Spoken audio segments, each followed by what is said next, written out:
Bathing in the light of the sun, the moon becomes full at 23 degrees of Libra in the nakshatra of Vishaka, awakening some polarizing energies that require some clarity and require some action. Now, this is according to the Vedic system of astrology, the yogic scientific system of astrology. My name is Siri Prakash. I welcome you to my YouTube channel, where I share with you the conscious energies of the planets that get awakened within each and every one of us as they unfold our tale of time and our experience on planet Earth. And in today's video, I want to share with you the upcoming full moon cycle that will begin on May 7th. Take a look at some key planetary energies that are occurring around the full moon, affecting the total month of May, and then take a look at how we can better navigate this very intense time and how we can direct the energy to better serve us and to make very clear and very thoughtful decisions.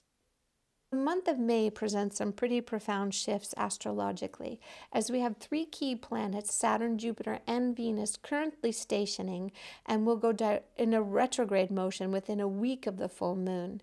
And we have Mars, the planet of courage, the planet of action, the planet of war, the planet of aggression.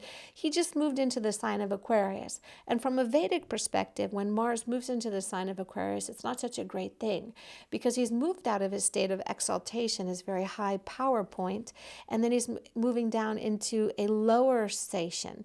And so this makes Mars a little bit more frustrated. And then we look at just the elements between Mars and Aquarius. And what's Aquarius? Aquarius is air, Mars is fire, right? And Aquarius, the sign, is actually very misunderstood. It's a very spiritual sign, but it is a sign that's really interested in individualization. It's looking to really explore itself as an individual, to be free. It's very iconoclastic. It's very rebellious. But at its heart, it's very much interested and gets the most pleasure out of serving humanity, about uplifting humanity, right? And so we have Mars kind of there, as kind of under the influence of Rahu through its aspect from the sign of Gemini, and that itself sitting in this nakshatra of Ardra, which is an original form of Shiva. So we have this very unpredictable planet sitting under this influence of this lesser form of Shiva, aspecting the planet of Shiva in a house that's a power of the people, right? So it really kind of brings it, taking it to the streets with Mars sitting in this sign of Aquarius. So our action is really becoming more alive. Our speech is becoming more alive as Mercury is sitting in a Mars house of Aries. So our action and our mind and our speech is becoming very aggressive, very unpredictable, very agitated. So now that we've taken a look at the energies surrounding the full moon, let's take a look at the full moon itself. So the full moon is occurring at 23 degrees of Libra in the nakshatra of Vishaka. And from here, the moon receives an aspect from Saturn in the sign of Capricorn, as well as from Rahu in the sign of Gemini, the north node. So from here, we can see that our perceptive lens, our emotional lens, that which we experience everything, the moon, where our subconscious mind is at the very surface when the moon is full, when our glands are secreting the most, right? Where we're feeling in the state of action. We've also then got Mars in the sign of Aquarius, who's really wanting to take a decisive way forward and a way of like powering the people. And then our mind is feeling very engaged and very tense and very much in a reactive state. We need to be very careful, because Rahu can deposit a lot of misinformation and a lot of paranoia, and Saturn can deposit a lot of fear and a lot of anxiety, and things can turn around quite quickly, but not necessarily for the greater good, because we are in a time of information, but we're also in a time of misinformation. So what's really key of this full moon is that in Vishaka, like Vishaka is a place of decisive action forward. It's about having this insatiable appetite of reaching its goal, right? It's about this place where it's wanting to take a stance and focus on the action forward.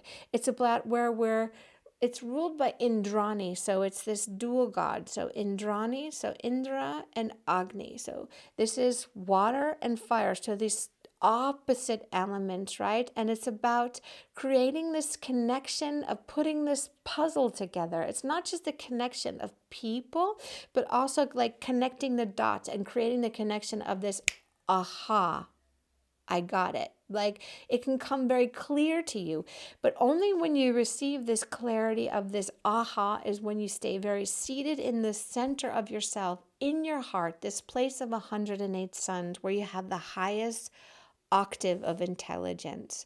So I've been contemplating a lot because I started studying the Mahabharata again in this time of staying at home, this shelter in place, whatever they're calling it. And Krishna asked Arjuna more than once, what is knowledge without action? And he asks him again in another way. He says, what is action without knowledge, right? So this is a conversation and a question that's asked multiple times to Arjuna from Krishna. And I found this really interesting to contemplate because without having a wisdom in our action, how can we act in a knowledgeable way? Right? So it's something for you to think about during this full moon because we're all feeling like we're tired because we're in this very intense moment, but it's really important that you take it from an actionable wisdom, right? Have the courage, but make sure it's an actionable wisdom, not a paranoid, reactive way. This is really important. Another thing I was thinking about is that in this year of the 4 in which we are in, this is very much relating to the heart. And I was thinking a lot about the Christ consciousness, in that Christ, no matter what happened to him, he stayed very much connected to Source. He stayed very connected to the infinite, no matter what happened to him. And in this year of the 4, where we're meant to stay in the heart, we're always going to have this opposition.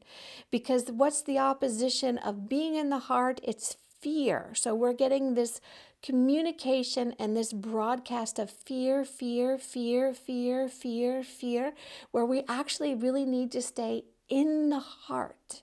This is our command center.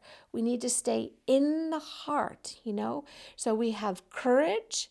Christ had a lot of courage, And so it's about having this state of being connected with our higher state of self, not one of paranoia and not one of being reactive, staying connected with the infinite no matter what. This is what we have to do in order to find our way out of this, because we're all frustrated right now in these times, but we can find a better place to emerge from and really take care of what our rights are and how we really want to cultivate coming out from this place into a state of higher living, of conscious living, right?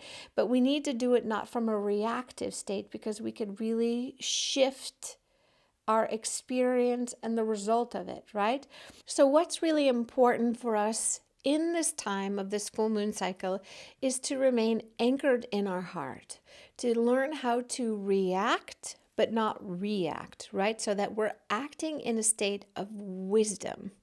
And this is done when we seat in our heart, because our mind right now is being inundated with fear and anxiety. And there's a lot of vata energy that's active with fire, so it just makes everything explosive. And what we can do with this with simple remedies is when we take showers, we can take showers every 2 days using a little bit of salt. Rubbing salt onto our bodies as we shower helps to take a negative charge off of us. Cold showers are really good for us right now to help awaken us, to get our nervous system strong, and to take the charge off of us as well.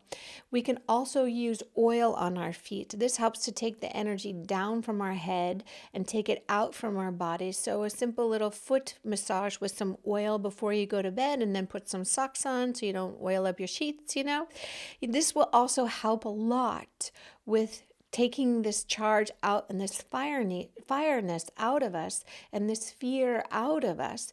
We can do pranayama exercises where we practice alternate nostril breathing.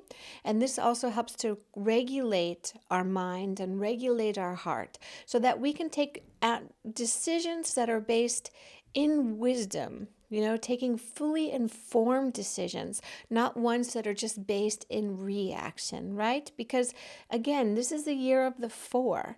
It's the year of remaining in our heart, right? And this is where we need to be in this year of 4 constantly. This is where we should use this martial action of our energy. This Mars energy is to really keep it anchored into the heart, because this really leads us in the way. Then we make very good decisions and we make very informed decisions, because right now we're in this kind of state of feeling like I'm ready to leave my house, I'm ready to fight everything. And we should defend our rights ultimately, yes, but we should also make them that they're informed decisions and not just reactive decisions, right? Because this age of information is also misinformation. I send you lots of love. I look forward to seeing you in my next video. Please like and subscribe.